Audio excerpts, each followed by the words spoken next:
want to hear about my worst birthday ever? So my worst birthday ever was 12 years ago.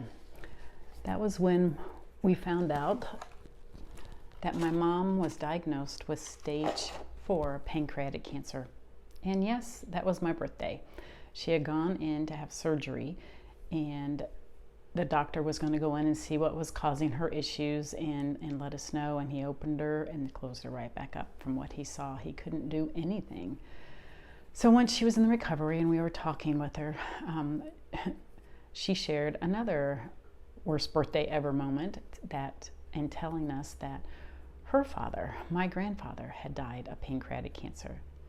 Okay, I would remember his funeral. I was in the 3rd grade, but I assumed it was lung cancer. He smoked, and I just put 2 and 2 together, thought lung cancer, and I was never told otherwise until that birthday.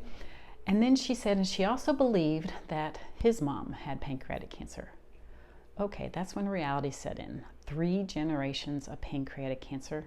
I'm doomed. 4th generation, right here. I did not want that. So my mom did live for almost 2 more years. She did chemo. She had some good days, but most of them were not so good. She actually passed from starvation because the cancer had grown into her stomach and she could no longer keep food down. Not a pleasant ending. I don't want to go through that. So I did research and I went to my doctor, and they pretty much told me they don't test for pancreatic cancer until you have symptoms.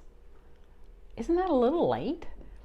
Anyway, I thought, okay, I'm just going to keep researching, see what I can find. I did come across where American Cancer Society says only 5 to 10% of cancers are genetic. Phew. Okay, I have a little better handle on that now. I was going along healthily until 6 years after my mom passed, and my body hit a wall. And it started throwing symptoms, severe pain on the right side.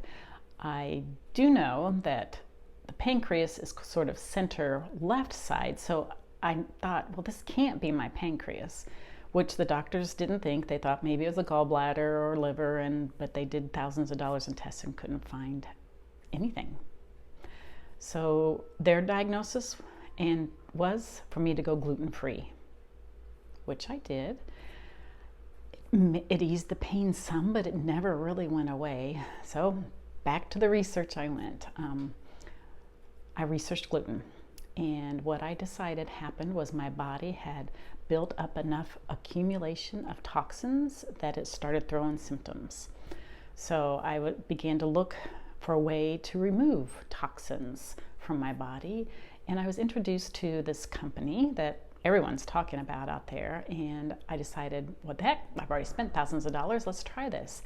I started drinking this company, Young Living's, high antioxidant red juice called Ningxia Red, 2 ounces a day, and I was also started using their digestive oil blend called Digize, and I was doing that regularly 2 or 3 times a day, and in 3 weeks my pain was gone. I was very thankful, and the more I learned about this company, the more I could tell it was a trustworthy company, and it had actually helped me. I still do more research on toxins, and that's what I want to share on this video channel, is how you can become knowledgeable and be able to understand, and how you can remove toxic chemicals from your life. I know you don't want to go through cancer, just like I don't want to go through cancer. So I'm energized now, and I'm on a mission to help share my knowledge, what I found in my research, with all of you. If you can subscribe to my YouTube channels and click the bell so you know when I put up a new video, and we can go along on this journey to find ways to remove toxic chemicals from our personal care products, our home products. I know you can't get rid of all of them, but if we can drastically reduce it, we can drastically reduce that chance of cancer in our lives. I also want to ask if you would be willing to go to my Facebook page called Moms Ditching Toxins for Wellness. I will share that below this video, and I would love to have you join and learn about toxic chemicals in your life. Thanks for joining me.